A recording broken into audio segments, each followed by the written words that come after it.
India versus New Zealand ఈ రెండు teams లో ఒక 8 మంది మ్యాచ్ విన్నర్స్ ఉన్నారు. అంటే మ్యాచ్ ని శాసించే వాళ్ళు అని చెప్పొచ్చు. సో ఫస్టే చెప్పేస్తున్నాను, ఈ 8 మందిలో అంటే ఒక్కొక్క టీంలో నలుగురు అనమాట. ఈ 8 మందిలో విరాట్ కోహ్లీ, రోహిత్ శర్మ, కేన్ విలియమ్సన్ లేరు.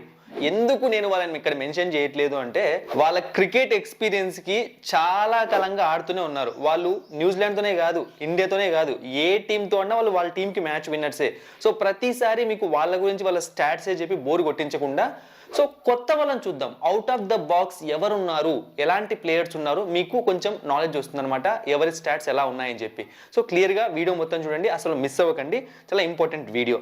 సో అలాగే మన తెలుగు బస్ టెలిగ్రామ్ ఛానల్లో జాయిన్ అవ్వండి, డిస్క్రిప్షన్ బాక్స్లో లింక్ ఉంది. ఎందుకంటే ఈ మ్యాచ్ ప్రిడిక్షన్ కొంచెం టఫ్ అనమాట. మనం ఏమైనా చేంజెస్ ఉంటే టాస్ పడ్డాక చేంజెస్ చేస్తాను. ఇప్పటికైతే ఇండియానే సపోర్ట్ చేస్తాం, మనం రేపు ప్లేయింగ్ ఎలెవెన్ చూసి డిసైడ్ అవుదాం. సో ఫస్ట్ నేను న్యూజిలాండ్ మ్యాచ్ విన్నర్స్ గురించి మాట్లాడతాను. Tom Latham. సో ఈ పేరు చాలా అండర్ రేటెడ్ అనమాట. ఇంకా చెప్పాలి అంటే కొంతమందికి ఇప్పటికీ టామ్ లాథమ్ ఎలాంటి ఇన్నింగ్స్ ఆడాడు మన ఇండియా పైన కానీ లేకుంటే అరౌండ్ ద గ్లోబ్ గుర్తుకు కూడా రాదు, ఎందుకంటే చాలా అండర్ రేటెడ్ ప్లేయర్ ఇతను. కానీ అగైనెస్ట్ టీమిండియాకు చాలా మంచి రికార్డు ఉంది. దాంతో పాటుగా ప్రెసెంట్ ఛాంపియన్స్ ట్రోఫీలో కూడా తను ట్రెండింగ్ లో ఉన్నాడు న్యూజిలాండ్ వైజ్. అంటే న్యూజిలాండ్ కి టాప్ బ్యాట్స్మెన్ తనే, ఎక్కువ రన్స్ చేసింది తనే. బట్ అగైనెస్ట్ ఇండియా చూసాము అంటే 22 innings లో 876 రన్స్, యావరేజ్ 48.7 అంటే అరౌండ్ 50గా ఉంది. Strike rate 94.4. సో చాలా ఇంపార్టెంట్ బ్యాట్స్మెన్ అండ్ అలాగే వికెట్ కీపర్ కూడా న్యూజిలాండ్కి. దీని దగ్గర నుంచి టీమిండియాకు చాలా పెద్ద థ్రెట్ ఉండే అవకాశం ఉంది, ఎందుకంటే చాలా మంచిగా స్పిన్ని ఫేస్ చేస్తూ ఉంటాడు, చాలా మంచిగా పేస్ని కూడా ఫేస్ చేస్తూ ఉంటాడు. అంటే సెట్ అయిపోవాలన్నమాట తిను. ఈ బేసిక్గా ఎందుకు అండర్ రేటెడ్ ప్లేయర్ అంటే తిను సెట్ అయ్యే వరకు, అంటే ఫస్ట్ నుంచి కొట్టడం మనోడు చాలా టైం తీసుకుంటాడు రన్స్ చేయడానికి. స్టార్టింగ్ లో కొంచెం ఎక్కువగా డాట్స్ పెడుతూ ఉంటాడు, ఆ తర్వాత టైం తీసుకుని ఒక 30 runs 40 runs చేసాక అప్పుడు ఎక్కువసేపు క్రీజ్ నిలబడేలా ఆడుతూ ఉంటాడు అనమాట. అందుకే పెద్దగా ఎవరు పట్టించుకోరు. ఇక నెక్స్ట్ రచిన్ రవీంద్ర. సో నాకు తెలిసి సపరేట్గా ఎక్స్ప్లెయిన్ చేయాల్సిన పని లేదు. ఈ ప్రెసెంట్ జనరేషన్ క్రికెట్ చూస్తున్న వాళ్ళందరికీ రచిన్ రవీంద్ర గురించి బాగా తెలుసు అనమాట. ఏదో ఒక మ్యాచ్లో ఏదో ఒక విధంగా ట్రెండింగ్లో ఉంటాడు, అద్భుతంగా పర్ఫామ్ చేస్తున్నాడు. నెక్స్ట్ వరల్డ్ క్రికెట్లోనే చాలా ఎక్కువ పేరు సంపాదించుకునే ప్లేయర్ అని చెప్పి ఆల్రెడీ ప్రూవ్ చేసుకున్నాడు. సో బట్ మనోడు మాత్రం టీమిండియాకి అగైనెస్ట్ కేవలం 2 innings మాత్రమే ఆడాడు అనమాట. So runs 88, average 44. బట్ ఇవి చూసి మీరు అతన్ని తక్కువ అంచనా వేయకండి, తన దగ్గర చాలా స్కిల్స్ ఉన్నాయి. మనం చూస్తున్నాం, మన ఇండియాతో ఆడిన 2 మ్యాచ్లే కానీ మనం మిగతా అరౌండ్ ద వేరే క్రికెట్స్ వేరే కంట్రీస్తో ఆడుతున్నప్పుడు తను ఏం చేయగలని మనం చూస్తున్నాం. సో రచిన్ రవీంద్ర దగ్గర నుంచి టీమిండియాకు చాలా పెద్ద థ్రెట్ ఉంది. తనని జాగ్రత్తగా హ్యాండిల్ చేయాలి, ఎందుకంటే స్పిన్ని అద్భుతంగా ఆడతాడు రచిన్ రవీంద్ర. మన మెయిన్ స్ట్రెంతే స్పిన్. అండ్ దుబాయ్లో ఆ పిచ్ అనుకూలించేది స్పిన్ అనమాట, మధ్యలోకి వెళ్ళగానే స్లో అయిపోతుంది. సో ఆ టైంలో రచిన్ రవీంద్ర కుదురుకున్నాడంటే మాత్రం టీమిండియా చాలా ఇబ్బంది పడుతుంది. ఇక నెక్స్ట్ బౌలర్స్లోకి వెళ్ళిపోదాం. Matt Henry. So against India మనోడికి చాలా మంచి రికార్డు ఉందన్నమాట. 10 innings 16 wickets. ఎకానమీ చూసారంటే 4.42. సో ఇది గుర్తుపెట్టుకోండి, 4.42. Dot percentage 65.5. అంటే 100% ఆఫ్ బాల్స్ 60, అంటే 100 బాల్ వేస్తే 65 బాల్ అక్కడ డాట్లే అయ్యాయి అగైనెస్ట్ ఇండియాకి. సో చాలా జాగ్రత్తగా ఉండాలి. ఎవరు జాగ్రత్తగా ఉండాలంటే స్టార్టింగ్ ఓపెనింగ్ చేసే రోహిత్ శర్మ, శుభ్మన్ గిల్, అలాగే టాప్ ఆర్డర్లో వచ్చే విరాట్ కోహ్లీ, ఇవి ముగ్గురు కూడా జాగ్రత్తగా ఉండాలి. ఎందుకంటే స్టార్టింగ్ 10 overs బాల్ బాగా అనుకూలిస్తుంది కాబట్టి ఇలాంటి బౌలర్స్ చేతిలో బాల్ పడిందంటే ఇబ్బంది పెడతారు. ఇది. ఇక నెక్స్ట్ మిచెల్ శాట్నర్. ఇప్పుడు అందరూ కూడా మైకిల్ బ్రేస్వెల్ గురించి ఆలోచిస్తారు అనమాట, ఎందుకంటే ప్రెసెంట్ న్యూజిలాండ్ స్పిన్ డిపార్ట్మెంట్లో తమ మనోడికి ఎక్కువ వికెట్స్ ఉన్నాయి, అలాగే బాగా కూడా బౌలింగ్ చేస్తున్నాడు కాబట్టి. బట్ గుర్తుపెట్టుకోండి, మైకిల్ బ్రేస్వెల్ బౌలింగ్ స్టైల్కి టీమిండియా బ్యాట్స్మెన్స్కి పెద్దగా వికెట్లు తీసే ఛాన్స్ అయితే ఉండకపోవచ్చు అని నా ఫీలింగ్. అంటే వికెట్ తీయాలంటే అస్సలు ఫెయిల్ అయిపోతాడని చెప్పట్లేదు, మిగతా టీమ్స్తో పర్ఫామ్ చేసినంత ఎక్సెల్గా మన దగ్గర పర్ఫామ్ చేయడం అని చెప్పి నాకు అనిపిస్తుంది అనమాట.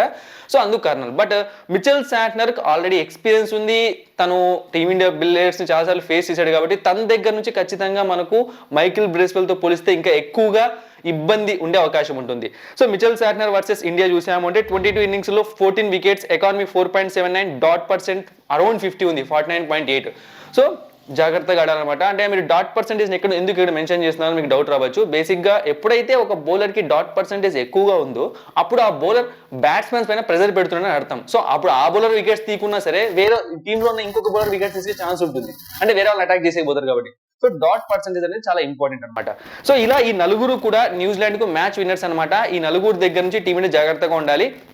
ఇక ఆల్రెడీ చెప్పాను, కేన్ విలియమ్సన్ ఉన్నాడు, డెవాన్ కాన్వే ఉన్నాడు, వీళ్ళు ఎలాగో రెగ్యులర్ గా మినిమం పర్ఫామ్ చేసే ప్లేయర్స్ కాబట్టి వీళ్ళని ఎలాగో టీంలో చూసుకుంటారు. ఇది పరిస్థితి. మరి టీమిండియాలో ఉన్న మ్యాచ్ విన్నర్స్ ఎవరు? విరాట్ కోహ్లీ, రోహిత్ శర్మ లేకుండా అంత పెద్ద మ్యాచ్ విన్నర్స్ ఉన్నారా అంటే ఉన్నారు.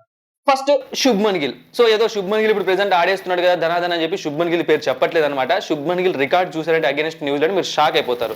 సో 10 innings లో 590 runs, average 84.3, strike rate 109.7. So 84.3 average ఉన్న ప్లేయరు, ఆల్రెడీ ఫామ్ లో ఉన్న ప్లేయరు, దుబాయ్ గ్రౌండ్ లో కంటిన్యూస్ గా ఆడుతున్న ప్లేయరు ఇప్పుడు మళ్ళీ అగేన్స్ట్ న్యూజిలాండ్ ఆడాడు అంటే ఖచ్చితంగా ద బెస్ట్ పర్ఫార్మెన్స్ ఇవ్వడానికి ఎక్కువ స్కోప్ ఉంటుంది. సో తను బాల్ 1 అవుట్ అవుతాడా, బాల్ 2 అవుట్ అవుతాడా, సెంచరీస్ ముందే చెప్పలేదు. బట్ ఆడడానికి ఎక్కువ అవకాశాలు ఉన్నాయి అండ్ న్యూజిలాండ్ ని ఇబ్బంది పెట్టే అవకాశం ఎక్కువ కనిపిస్తుంది. సో శుభ్మన్ గిల్ ని న్యూజిలాండ్ వాళ్ళు ఖచ్చితంగా టార్గెట్ చేసి తీరుతారు. ఎప్పుడైనా సరే వాళ్ళు గేమ్ కి వస్తున్నారంటే వాళ్ళ పైన ఎవరికి బెస్ట్ యావరేజ్ ఉంది, ఎవరు బాగా పర్ఫార్మ్ చేస్తారు అలాంటి వాళ్ళు ఫస్ట్ బాల్ నుంచి టార్గెట్ చేస్తారు అనమాట. సో అందుకే చెప్పాను. నెక్స్ట్ శ్రేయస్ అయ్యర్. సో శ్రేయస్ అయ్యర్ కూడా న్యూజిలాండ్ కి అగైనెస్ట్ గా ఇంత మంచి యావరేజ్ ఉందని చెప్పి నేను కూడా ఎక్స్పెక్ట్ చేయలేదు. ఓపెన్ గా చెప్తున్నాను. 7 innings లో 484 runs, average 69.1, strike rate 105. And Shreyas Iyer కూడా ప్రెసెంట్ మంచి ఫామ్ లో ఉన్నాడు. ప్రెసెంటే కాదు మనోడు వన్డే ఫార్మాట్ లో అద్భుతంగా పర్ఫామ్ చేస్తున్నాడు అనమాట. అరౌండ్ ద అన్ని కంట్రీస్ పైన కూడా 55-54 యావరేజ్ కూడా మెయింటైన్ చేస్తున్నాడు. మీరు రీసెంట్ గా చూసారంటే మనోడు ఎట్లా అంటే కొంచెం స్లోగా స్టార్ట్ చేస్తాడు అనమాట. లాస్ట్ టైం పాకిస్తాన్ తో ఆడినప్పుడు కూడా ఏంటబ్బా బాల్ చేస్తున్నాడు ఏమని చేస్తాడు, కానీ త్వరగా క్విక్ గా ఇన్నింగ్స్ యాక్సలరేట్ చేసే కెపాసిటీ శ్రేయస్ అయ్యర్ దగ్గర ఉంటుంది. ఎందుకంటే బిగ్ షాట్స్ ఎక్కువగా ఆడుతుంటాడు. తన సిక్స్లు మీరు చూసారు అంటే చాలా భారీగా పడుతూ ఉంటాయి అనమాట. సో బిగ్ షాట్స్ ఎక్కువగా అంటే స్టార్టింగ్ కొంచెం స్లోగా అంటే తర్వాత పికప్ అనేది ఫాస్ట్ గా చేస్తాడు అనమాట. So Shreyas Iyer against New Zealand చూడాలనుంది. తన గేమ్ ఎలా ఉంటుంది, ఎలా ఆడతాడు. ఎందుకంటే న్యూజిలాండ్ లో చాలా మంచి బౌలింగ్ సెటప్ ఉందన్నమాట. చూద్దాం. ఇక నెక్స్ట్ అరే కేఎల్ రాహుల్ లేడా అని మీకు డౌట్ రావచ్చు. ఇక్కడ ఎందుకు నేను కేఎల్ రాహుల్ కూడా అరౌండ్ 68 యావరేజ్ ఉందనుకుంటాను. అంటే అగైనెస్ట్ న్యూజిలాండ్ నేను స్టాట్స్ చూశాను. బట్ ఎందుకు ఇక్కడ నేను మెన్షన్ చేయలేదు తన పేరుని అంటే, సో ఒకటి చూడండి, కేఎల్ రాహుల్ బ్యాటింగ్ పొజిషన్ ఏంటి 5. So KL Rahul match winner అవ్వాలి అంటే పైన ఉన్న వాళ్ళందరూ ఫెయిల్ అయితేనే తను మ్యాచ్ విన్నర్, అంతే కదా. మ్యాచ్ విన్నర్స్ అంటే ఒక మ్యాచ్ని ఇంపాక్ట్ చేసి ఎక్కువ రన్స్ కొట్టే వాళ్ళ గురించి మాట్లాడుతున్నాం ఇక్కడ. సో 20-30 కాదు, కేఎల్ రాహుల్ ఈజీగా కొట్టేస్తాడు. బట్ నేను ఎందుకు మెన్షన్ లేదంటే పైన ఉన్న వాళ్ళందరూ ఫెయిల్ అయితేనే కేఎల్ రాహుల్కి ఛాన్స్ వస్తుంది. సో పైన ఉన్న వాళ్ళు ఫెయిల్ కావద్దని నేను కోరుకుంటున్నాను. ఎందుకంటే ఫెయిల్ అయ్యారు అనుకోండి, అది ఏం చూసినా చెప్పలేము, ఆ ప్రెజర్ పడవచ్చు, కేఎల్ రాహుల్ కూడా ఫెయిల్ కావచ్చు. అందుకే మెన్షన్ చేయలేదు. బట్ కేఎల్ రాహుల్కి కూడా చాలా మంచి యావరేజ్ ఉంది, 68 అరౌండ్. సో చాలా మంచి యావరేజ్. తను కూడా ఒక వన్ ఆఫ్ ద మ్యాచ్ విన్నరే అగైనెస్ట్ న్యూజిలాండ్. ఇక నెక్స్ట్ కుల్దీప్ యాదవ్ అనమాట. సో బౌలింగ్ డిపార్ట్మెంట్ లో మాత్రం అగైనెస్ట్ న్యూజిలాండ్ మన టీంలో అంత పెద్ద తోపు యావరేజ్, తోపు ఎక్కువ విన్నింగ్ పర్సెంటేజ్ పెద్ద కనిపించలేదు అనమాట. బట్ ఉన్న వాళ్ళలో ద బెస్ట్ తీసాము అంటే మాత్రం, సో ఓపెన్ గా ఫ్రాంక్ గా చెప్తున్నాం, మన వాళ్ళని తక్కువ చేయట్లేదు. ఎందుకంటే కొన్ని సిచ్యువేషన్స్ లో ప్రతి కంట్రీ పైన మనకు రికార్డు ఉండకపోవచ్చు కదా, మనం కొంచెం ప్రాక్టికల్ గా ఆలోచించాలి. So Kuldeep Yadav versus New Zealand చూసామంటే 17 innings లో 20 వికెట్స్ తీసుకున్నాడు. ఎకానమీ 5.72, మంచి ఎకానమీనే. డాట్ పర్సెంటేజ్ 46.3 ఉంది. సో ఇక్కడ మనోడి కన్నా జడేజా కొంచెం ఎక్కువ ఉంది, కానీ జడేజాని మెన్షన్ చేయట్లేదు అనమాట. ఎందుకంటే ఈ మధ్య కాలంలో జడేజా అంత ఫామ్ లో కనిపించట్లేదు. సో అంటే ఇంతకు ముందు జడేజా లెక్క బౌలింగ్ లో. సో అందుకే ఎక్కువగా నేను కుల్దీప్ యాదవ్ పైన హోప్స్ పెట్టుకున్నాను. ఒకవేళ కుల్దీప్ యాదవ్ లేకున్నా వరుణ్ చక్రవర్తి రావచ్చు. సో మనోడైతే ఈ మధ్య డెబ్యూ చేశాడు కాబట్టి న్యూజిలాండ్ పైన అంత ఎక్స్పీరియన్స్ ఉండకపోవచ్చు. బట్ ఇద్దరు ఎవరు వచ్చినా సరే బాగా ఆడాలని కోరుకుందాం. ఇక next Mohammed Shami. So present టీమిండియాలో ఉన్న మనకు ఆశా కిరణం అని చెప్పుకోవచ్చు, లేకుంటే ఆశా జ్యోతి అంటారు ఏదో అనమాట. ఎందుకంటే ఫాస్ట్ బౌలింగ్ డిపార్ట్మెంట్లో మనోడే ఎక్స్పీరియన్స్డ్. ఒకవేళ బుమ్రా అంటే బుమ్రా షమి ఆ జోడీ అనేది బాగుండేది అనమాట. సో 14 innings లో 37 వికెట్స్, ఎకానమీ 6.06, డాట్ పర్సెంటేజ్ 59.7, అంటే అరౌండ్ 60%. సో షమి పైన మనం అసలు అపనమ్మకం పెట్టుకోవాల్సిన పని లేదు, మినిమం గ్యారంటీ బౌలరు. అయితే ఈ మ్యాచ్లో షమి ఉంటాడా లేకుంటే హర్షదీప్ సింగ్ టీంలోకి వస్తాడా అంటే ఎవరో ఒకరు, షమి ఉండి హర్షదీప్ సింగ్ వచ్చాడంటే హర్షిత్ రాణా బయటకు వెళ్ళాల్సిందే. ఒకవేళ షమి బయటకు వెళ్ళాడంటే హర్షదీప్ సింగ్, అంటే హర్షదీప్ సింగ్ రావడానికి ఎక్కువ స్కోప్ ఉంది ఈ మ్యాచ్లో. సో మరి హర్షదీప్ సింగ్ ఏమైనా ఎక్స్పీరియన్స్ ఉందా అంటే పెద్ద ఎక్స్పీరియన్స్ లేదు. నాకు తెలిసి 2 matches ఏమో ఆడాడు, 1 match 2 innings ఏమో ఆడాడు అంతే. సో మనం ఎక్కువ హోప్స్ అయితే ఇప్పుడు నేను షమి పైన పెట్టుకున్నాను. షమి ఉండాలి, ఎందుకంటే ఇంపార్టెంట్ మ్యాచ్ ఇది. న్యూజిలాండ్ అంటే గెలవాలన్నమాట టీమిండియా.